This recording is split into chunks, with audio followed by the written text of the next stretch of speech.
Sejam bem-vindos à nossa casa de oração. Quando eu adentrei a casa hoje, eu disse para nossa colega que passei bastante tempo, eu achei que eu ia fazer explanação, que não é palestra, é uma explanação. No próximo domingo eu acabei não concluindo a palestra que eu estava estudando, a explanação que eu estava estudando, e demorei muito hoje para escolher o tema, né? Porque a gente tem vários temas estudados, enfim. E eu demorei muito. E ali, pelo fim da tarde, ainda eu resolvi trocar. Nunca acontece isso comigo. Acho que foi um dia que eu tinha que parar para ler e estudar e me acalmar. E aí, muito interessante. Daí depois, quando eu vinha vindo, eu fiz uma reflexão, claro.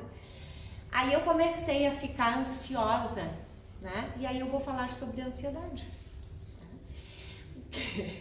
Que é um mal que assola a humanidade, né? E eu vou falar um pouquinho com as palavras de Divaldo, que se foi essa semana, que sempre foi uma inspiração minha. Divaldo vinha muito para Cruz Alta, na casa do bisavô e dos avós do meu filho, né? E eu tive o prazer de ter contato bastante com ele, e depois ficou mais difícil, né? Com o passar dos anos, em função da procura, né, das palestras dele e da carreira, da vida dele como, né, um grande espírita no Brasil e no mundo inteiro. Então, eu vou falar sobre o tema ansiedade,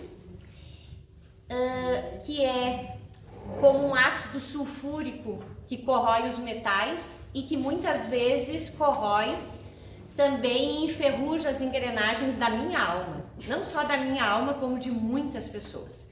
E aí, lá pelas tantas, mais à tardinha, então eu me decidi que iria falar sobre esse tema que eu já estudei. Joana de Ângeles assevera que vivemos em dias tumultuosos, num contexto anárquico, que nós perdemos o endereço de Deus e perdemos o endereço de nós mesmos. Até podemos dizer que constituímos a grande massa de pessoas vazias, esvaziadas de ideais. Se perguntarmos a alguém perto de nós, ou até aqui mesmo, qual é o objetivo da sua vida, a pessoa pode até tomar um choque, porque aí a pessoa vai se enrolar e vai dizer: é ganhar dinheiro, né? É ter poder, é poder ter segurança mais adiante para mim, poder depois gozar. E depois que você tiver segurança, tu vai fazer o quê? Então a gente não sabe muito bem, muitas vezes, o que nós queremos, para onde nós estamos indo, para onde nós estamos correndo, né? Se hoje a gente parar e se perguntar o que eu realmente tenho como objetivo da minha vida. Somos pessoas vazias, diz o Divaldo, cujas metas estão colocadas psicologicamente de uma forma equivocada. Ter para poder, poder para nada, porque a gente não sabe exatamente aquilo que a gente quer e para onde a gente está correndo. Esquecemos que mais importante do que ter é ser uma pessoa plena. Quando se é o que se pode, o que se tem é secundário. Por quê? Porque é simples, porque a pessoa, nós podemos tudo, nós somos livres, nós somos cheios de ideias que nós podemos realizar se nós quisermos. Nós temos esse poder dentro de nós, quando nós acreditamos em Deus e na nossa capacidade. Mas, nesse contexto que nós vivemos hoje, nós somos vítimas, sem exceção, de 4 adversários da nossa existência, que eu falei na última explanação no mês passado, que eu fiz um estudo bem profundo sobre o medo, a rotina, a solidão e a ansiedade. Então hoje não tem como falar sobre todos eles, porque eu fiz uma explanação bem longa, até me passei no último sobre o medo, que também, né, tem o seu lado positivo e negativo, mas eu vou falar hoje sobre a ansiedade. Aqui vai ter gente hoje que está bem ansioso para eu terminar a palestra, tomar um passe e já ir logo para casa para assistir aquele programa que sempre assiste, ou olhar o celular, ver o que já tem de mensagem. e comer aquilo que come sempre, ou, né? A gente sempre está ansioso para fazer alguma coisa logo ali adiante e não curtir e viver o momento ali presente. E então até o Divaldo fala numa das palestras dele que diz assim, a gente diz assim, tomara que chegue amanhã. Aí quando chega amanhã a gente diz, tomara que chegue à noite. Quando chega à noite a gente diz, tomara que chegue o fim de semana. Quando chega domingo a gente diz, tomara que chegue o Natal. Quando chega o Natal a gente diz, eu odeio o Natal, eu detesto o Natal. Então nós somos pessoas que quando agimos assim, nós não vamos chegar em lugar nenhum. Porque o ansioso é uma pessoa que não vive, ela transfere. Tem amigos que dizem, né, daqui a 10 anos a gente pode estar desencarnados. Então, por que eu vou esperar daqui 10 anos se eu posso viver 15 minutos intensamente que vão valer por 10 anos? Então, a gente tem que começar a avaliar e analisar as coisas que acontecem. A ansiedade, então, é aquilo que eu disse para vocês, é um tóxico, é um ácido que vai enferrujando a nossa alma. E o ansioso, ele dá outro exemplo que eu achei bem interessante, está sempre inquieto, até no amor, eu achei muito engraçado. Ele vai pegar na mão, né? O rapaz vai pegar na mão da namorada, já pensa em beijar. Já vai beijar, daí ele pensa no amanhã. E aí chega o amanhã, ele pensa que é muito grave, hoje muito difícil ter filhos. Aí ele vai embora e nem pegou na mão, pensando já na gravidade do que vem depois. Então, a ansiedade, ela existe, né? E está presente no nosso dia a dia, porque essa insegurança é muito grande. Nós vivemos uma pressão nessa sociedade capitalista em que vivemos, muito competitiva, né? E há uma pressão desde as crianças até hoje os jovens e adultos, né? Nós estamos sempre competindo e nos comparando, e isso gera uma grande ansiedade. Aí o Divaldo conta uma história que aconteceu com ele. Um certo dia ele estava em São Paulo, bem tranquilo, e ele estava com tempo. E quando ele viu, ele enxergou um amigo passando no sentido contrário. E aí o Divaldo gritou e correu, oi fulano. E ele parou e disse, olá Divaldo, tchau. Mas eu nem cheguei, ele já se despediu. Como eu não estava fazendo nada, eu corri. Mas como tchau? Quer dizer, seja bem-vindo, vá depressa ou fique comigo? Aí ele disse, tchau, eu estou muito atarefado. Divaldo disse então eu vou ao teu lado, faz tantos anos, que prazer, muito obrigado Divaldo, mas eu estou muito apressado. Pois não, disse Divaldo, aí eu vi um bar, uma lanchonete, disse o Divaldo, será que dá para tomar um cafezinho, disse para ele. Aí ele disse, Divaldo, eu não posso. E aí o Divaldo ficou bem chateado, mas... Aí eles tiveram que parar, porque chegou a sinaleira, o semáforo, e aí o Divaldo chegou e disse assim, muito sem graça, você está de mal comigo? Aí o Divaldo ainda até explicou, né, quando acontece uma coisa assim, a gente tem que perguntar para a pessoa, tu está de mal comigo? O que aconteceu? Tem algum problema? Não, amigo, é que... Daí ele disse, e aí o amigo disse, não estou de mal contigo. Mas por que está perguntando isso? Disse o amigo para Divaldo. Da última vez que te encontrei, você estava tão alegre. Mas Divaldo, tu não entende que nós estamos em São Paulo? Tu está pensando que nós estamos em Salvador? E aí o Divaldo disse, até ficou meio chateado, né? Mas aí ele, disfarçado, ele disse, tá bom, tá bem. E aí o amigo ficou com pena do Divaldo e acabou aceitando então o convite para eles tomarem um café nessa lanchonete. Aí eles entraram, conversa vai, conversa vem, o amigo disse, vamos almoçar? Como? São 9 horas da manhã. Vamos, aí passou o tempo, eles tomaram o café da manhã, almoçaram, e aí foi chegando ali pelas 4 horas da tarde, o amigo disse, então agora nós vamos tomar o café da tarde. E aí o Divaldo disse, não, são 16 horas. Levou um susto e disse, não, eu tenho que correr, eu tenho que ir pro hotel, me arrumar, que eu tenho uma palestra na Federação Espírita. Aí, me desculpe, eu destruí com o teu dia. E aí, o amigo disse, não, foi ótimo, muito obrigada, mas como eu destruí o teu dia? Daí ele diz, eu estou de férias, cara. Aí quando ele disse que ele estava de férias, ele não acreditou. Porque ele pegou a pasta dele de manhã e saiu, caminhando. Mas para onde? Divaldo ficou perplexo e aí disse, amigo, você vai falar mas você ia para onde? O Divaldo pergunta, né? E aí o Divaldo ficou perplexo, mas disse que eu tenho que ir embora agora. O amigo perguntou, você vai falar na federação? Né? Aí ele foi. Há quanto tempo que eu não vou lá, né, na Federação Espírita, onde ele ia fazer a palestra? Aí o amigo disse então que iria, daí o Divaldo convidou, falou sobre o que ele ia explanar na noite, e ele se despediu e o Divaldo foi, porque estava em si, né? Ia demorar até se arrumar, enfim, lá em São Paulo não é que nem aqui em Cruz Alta. E aí quando o Divaldo chegou na federação, o amigo já estava lá esperando o Divaldo. Ele foi direto, né, para não perder tempo, para não se atrasar. Então ele foi direto, das 4 da tarde, eram 8 horas, às 7 horas que ele tinha que dar a explanação. Então, Divaldo proferiu a palestra e quando terminou, o amigo veio, deu um forte abraço e disse, você me trouxe de volta ao normal. Estou fazendo planos para daqui 10 anos, daqui 15 anos e não vivo o presente, né?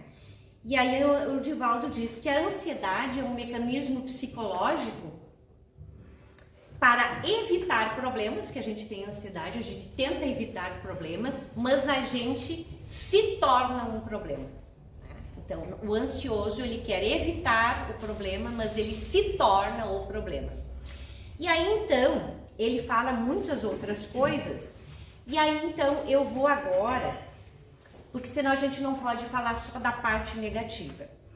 Então, hoje, dando sequência, eu vou falar uma citação do Evangelho, busquem e vocês encontrarão, observem os pássaros do céu, que vai falar um pouquinho do alento, de como nós vamos aliviando essa preocupação e essa ansiedade, como nós devemos e podemos agir. Tá? Então eu vou fazer uma leitura breve aqui, do capítulo 25, busque e vocês encontrarão, do item 6 e 7, que diz assim, observem os pássaros, vocês já devem ter ouvido, observem os pássaros do céu no item 6, não acumulem tesouros na terra, onde a ferrugem e os vermes irão consumi-los e onde os ladrões os desenterram e roubam. Acumulem tesouros no céu, onde nem a ferrugem nem os vermes irão consumi-los, e onde os ladrões não entram nem roubam. Pois onde estiver o tesouro que possuem, aí também estará o coração de vocês. Por isso eu digo, não se preocupem em saber onde encontrarão alimento para sustentar suas vidas, nem onde encontrarão roupas para cobrir seus corpos. A vida não é mais do que o alimento? O corpo não é mais do que a roupa?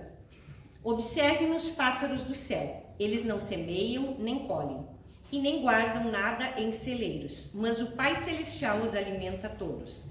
Será que os homens não valem mais do que os pássaros? E qual dentre vocês, por mais que queira, pode acrescentar meio metro à sua estatura? Por que também se preocupam com a roupa? Observem como crescem os lírios do campo. Eles não trabalham nem tecem. Entretanto, eu afirmo que nem Salomão, com toda a sua glória, nunca se vestiu como um deles. Se Deus tem o cuidado de vestir dessa maneira uma erva do campo, que hoje existe e amanhã será lançada na fornalha, quanto mais cuidado terá em os vestir homens de pouca fé? Não se inquietem perguntando o que vamos comer, o que vamos beber, com o que vamos nos vestir? Os pagãos é que procuram todas essas coisas. O Pai Celestial sabe que vocês têm necessidade delas. Busquem primeiro o reino de Deus e sua justiça, e todas essas coisas lhes serão dadas por acréscimo. Por isso, não se preocupem com o dia de amanhã, pois o amanhã cuidará de si mesmo. A cada dia já basta a sua própria aflição, em Mateus. E aí o item 7 diz: se as palavras de Jesus fossem levadas ao pé da letra, elas seriam a negação de toda a previdência, de todo o trabalho e, por consequência, de todo o progresso. Por esse ensinamento, o homem se limitaria a esperar passivamente que as coisas acontecessem e suas forças físicas e intelectuais ficariam inativas. Se essa tivesse sido sua condição normal na Terra, ele jamais teria saído do estado primitivo e hoje viveria sem ter o que fazer. É evidente que esse não pode ter sido o pensamento de Jesus, pois estaria em contradição com o que disse em outras ocasiões e com as próprias leis da natureza. Deus criou o homem sem roupa e sem abrigo, mas deu-lhe a inteligência para fabricá-los. Essas palavras devem ser entendidas como sendo apenas uma comparação poética da providência, que jamais abandona os que nela confiam desde que se esforcem e trabalhem. Se a ajuda não vem de forma material, a providência nos inspira ideias com as quais conseguimos achar os meios de nos livrarmos por nós mesmos das dificuldades. Deus conhece nossas necessidades e as atende segundo o necessário, mas o homem, sempre insatisfeito em seus desejos, nem sempre se contenta com o que tem. O necessário já não lhe basta, ele quer também o supérfluo. E então que a providência entrega a própria sorte. Torna-se infeliz por sua própria culpa e por desprezar as advertências da sua consciência. Deus o deixa sofrer as consequências que elas lhe sirvam de lição para o futuro. Então, aqui fica bem claro, né?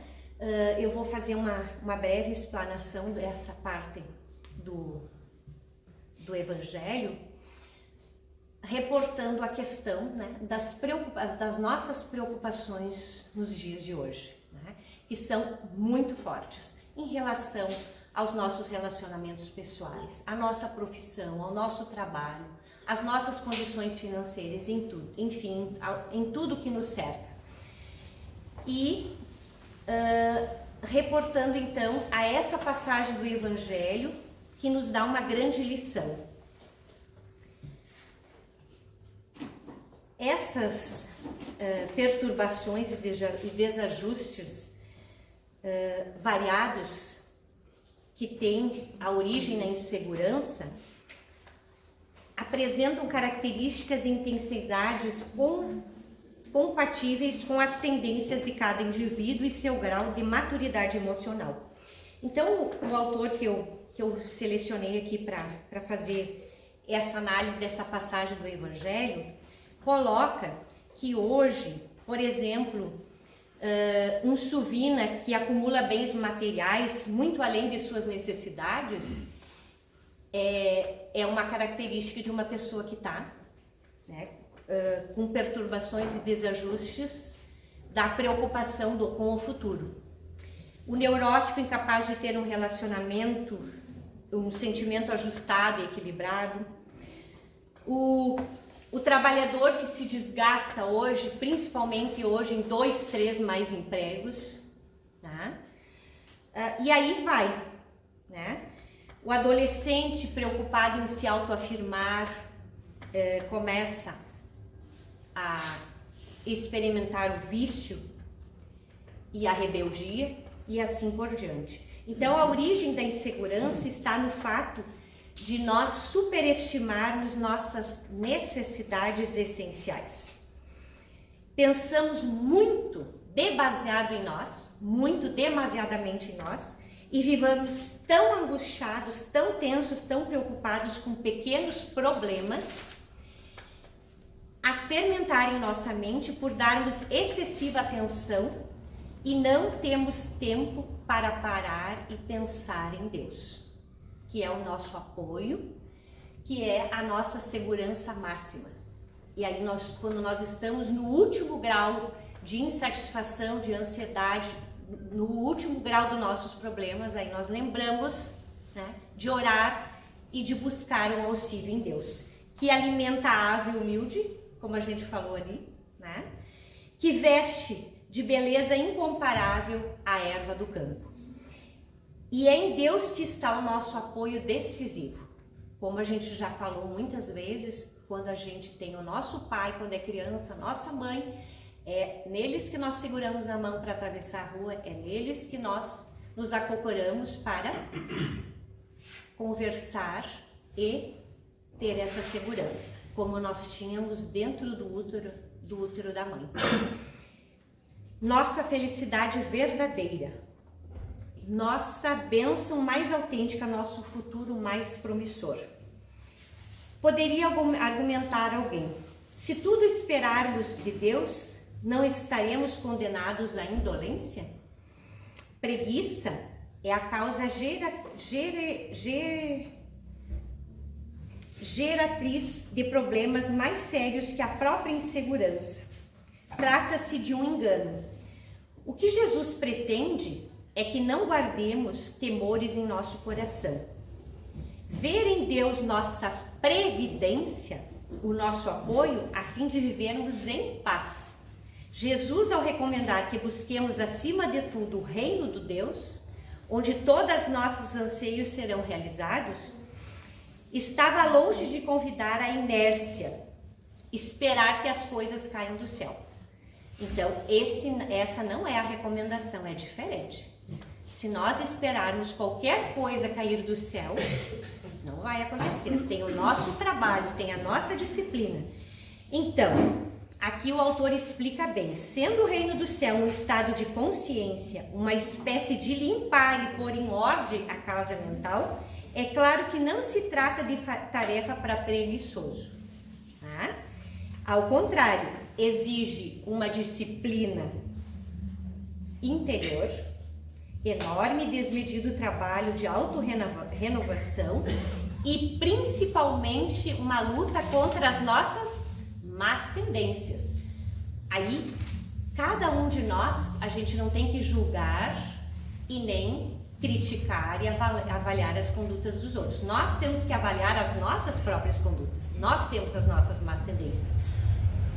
Uns são mais egoístas, outros são mais orgulhosos, outros são invejosos, todos nós temos.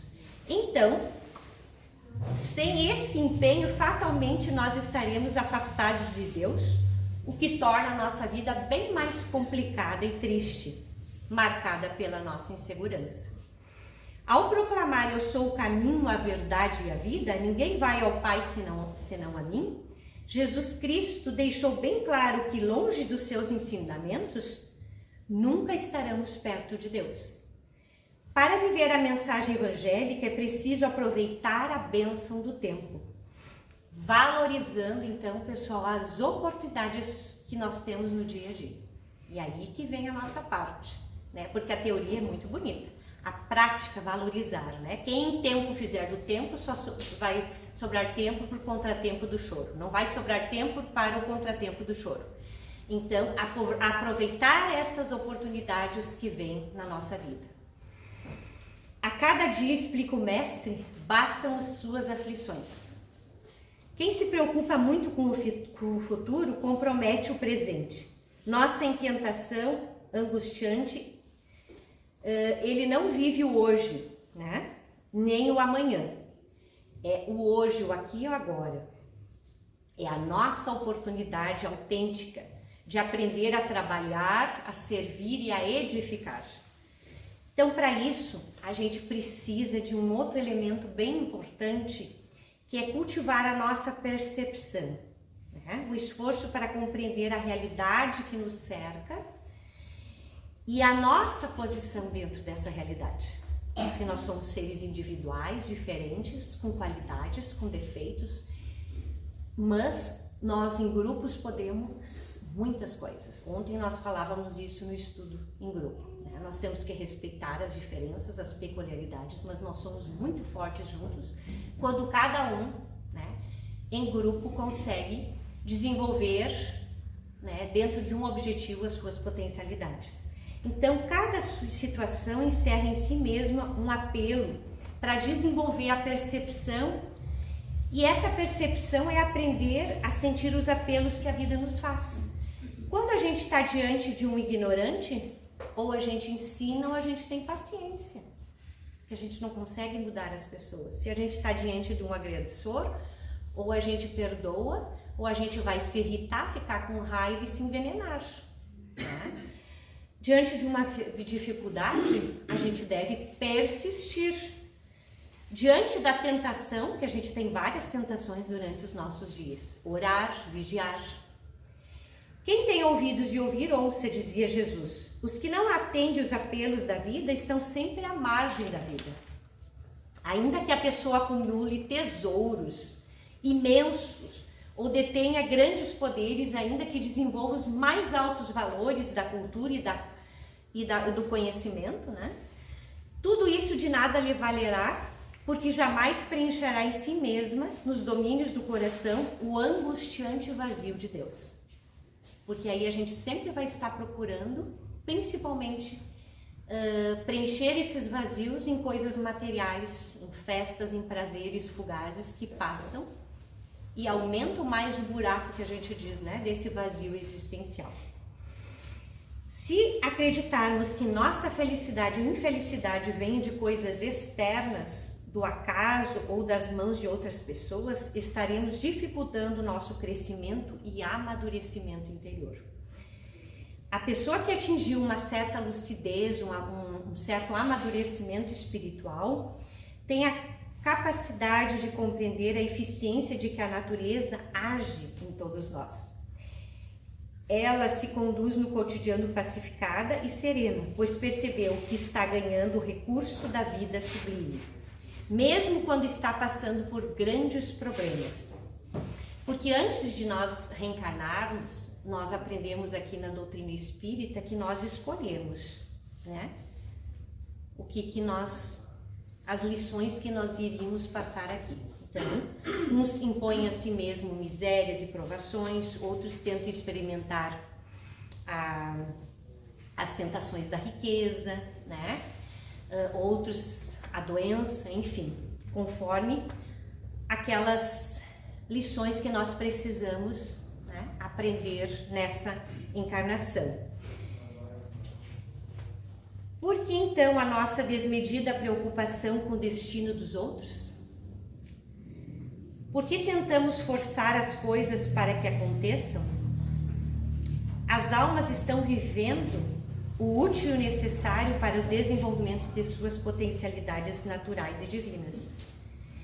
Podemos amar, apoiar, ajudar, mas jamais achar que sabemos o que é melhor, como as coisas devem ser e como as criaturas devem se comportar.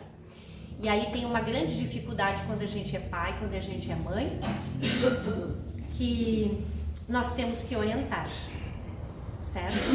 Nós temos que orientar os nossos alunos, os nossos filhos, mas eles têm o livre-arbítrio para escolher. Nós temos a missão de orientar, de dar todos os subsídios morais, materiais, que é a nossa obrigação também, mas o importante então, e isso valeu muito para mim, a gente se preocupa muito com o futuro dos filhos, o que vai ser depois, o que vai ser, né? Se aquilo que Divaldo falou, né? Daqui 10 anos. Vamos nos organizar. Então o autor não é que a gente não vai se organizar e planejar as coisas para o futuro, né? Dá bem para entender. Então é importante que não confundimos preocupação com prudência. A prudência e o planejamento são muito importantes para que a gente possa atingir os nossos objetivos. São desejos naturais do homem de bom senso. Nós temos que confiar na previdência, mas nós temos que também ser previdentes, planejar, né, para atingir nossos objetivos. Então, os preocupados têm dificuldades de concentração no momento presente, por isso fazem com que a consciência se desvie do foco da experiência para a periferia. E isso a psicologia explica muito bem.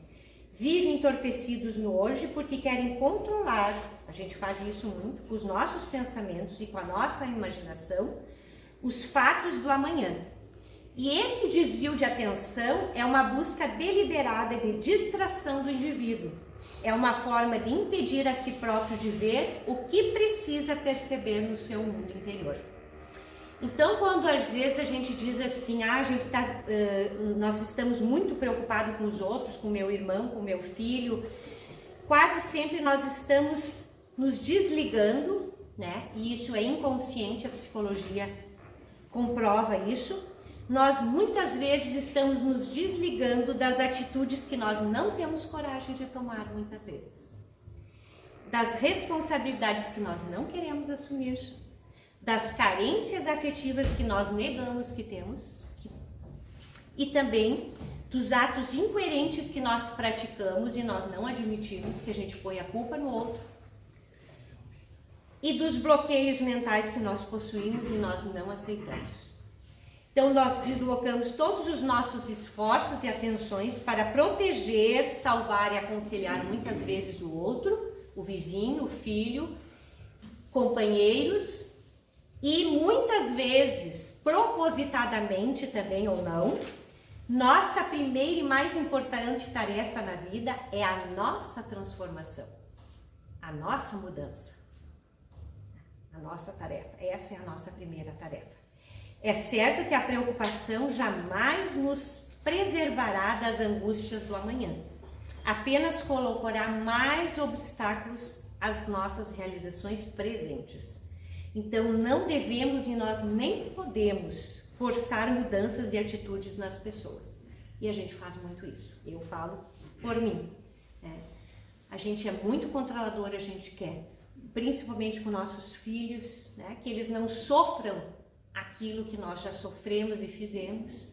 E muitas vezes o que a gente faz? A gente não deixa os nossos filhos crescerem, aprenderem com os obstáculos, como nós já aprendemos também. Só podemos modificar a nós mesmos. Num casamento, quando um não gosta de uma coisa, a gente não é que a gente vai desistir, separar, que é o que hoje acontece. A gente separa, a gente não conversa, a gente não dialoga, né? Para tentar ajustar, porque nós somos muito diferentes. Então, nós precisamos buscar esse diálogo, né? Não modificar. E no momento que a gente conversa, que a gente muda também, automaticamente as coisas mudam ao nosso redor. Então eu demorei muito, eu sofri muito, porque eu queria mudar, né? Quando a gente é adolescente, a gente quer mudar o mundo, quer fazer mil coisas, né? E como a gente demora para aprender, que é nós que temos que mudar primeiro. E quando a gente muda, nossas vibrações mudam positivamente, as coisas começam a mudar ao seu redor. E isso é certíssimo, né? É comprovado isso. Acontece no nosso dia a dia, a gente experimenta isso. Já estou chegando no fim. Então, nós só podemos modificar a nós mesmos, nosso livre-arbítrio nos confere possibilidade de uso particular com o fim de mudarmos a nós mesmos, porém não nos dá o direito de querer modificar os outros. Acreditamos ainda que o poder de exigir que os outros pensem como nós, que podemos interferir nas manifestações dos adultos que nos cercam. Por mais queridos que nos sejam, não é lícito persuadir, né? Convencer de suas decisões e posturas de vida. Cada um se expressa perante a vida como pode, né? Suas criações, seus desejos, metas e objetivos. Porque cada um de nós que está aqui dentro, estamos num grau evolutivo diferente, né? Cada um vai entender essa minha explanação de maneira diferente, conforme a sua vivência, e conforme essa sua maturidade também intelectual, emocional e espiritual. Então, dentro de uma visão holística, assim, né? Nós somos físico, mental, espiritual, social. Então, cada um vai absorver de uma maneira diferente. Qualquer coação de um modo de ser é profundo desrespeito. Então, resumindo, né? Nós temos que confiar no nosso Pai Maior, em Deus, que rege a todos, visto que preocupação é não acreditar, é desconfiar das leis divinas que regem o universo. E finalizando, então,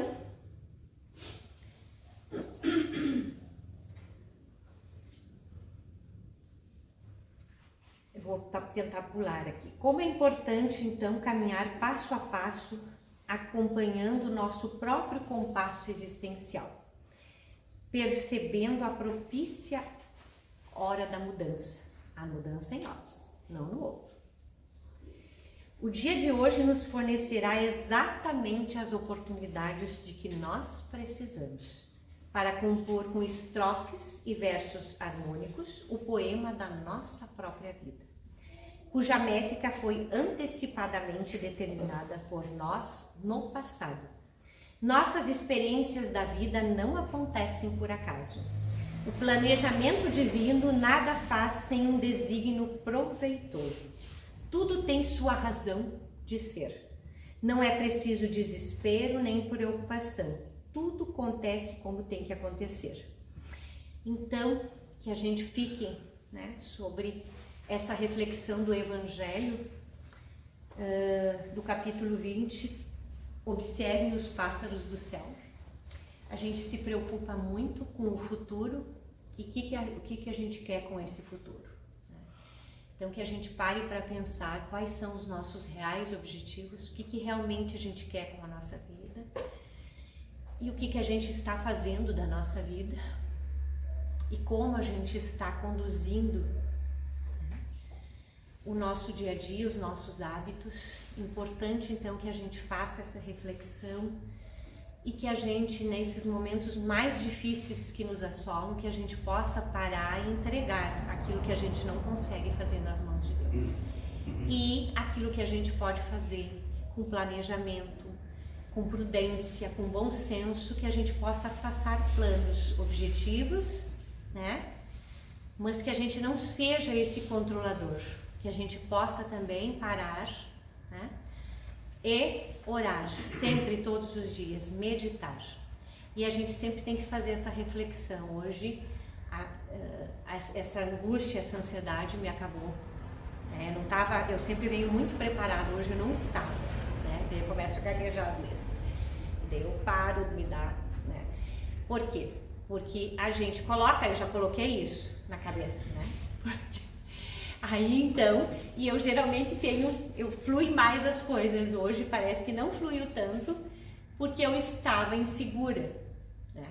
E aí eu justamente falei sobre isso. Então, quando a gente não acredita, né? Quando a gente tem o pensamento negativo, ou quando a gente vê que não vai dar bem como aquilo a gente pensou, exatamente acontece isso. Não deu exatamente como tu pensou, alguma coisa ficou falha, porque a gente já planejou, né? Tudo está aqui na mente e no coração. E quando a gente sente, daí as coisas acontecem mesmo. Então a importância de a gente pensar e sentir positivamente. E isso é um exercício diário. A gente sabe, todos nós sabemos já disso, ó, né? Mas a prática no dia a dia é difícil, né? Que a gente tem que controlar a nossa ansiedade, os nossos pensamentos quando vêm negativos, para não baixar a vibração, mas nós temos que cuidar disso. Isso é nós que temos, né? Não tem que vir ninguém dizer, ó, tu tem que fazer assim e assado. Então que a gente possa fazer essa reflexão e buscar a nossa segurança em Deus e nas pessoas próximas que nos ajudam e nos amam no nosso dia a dia. Tá? Agradeço. Isabel, que vai fazer a oração.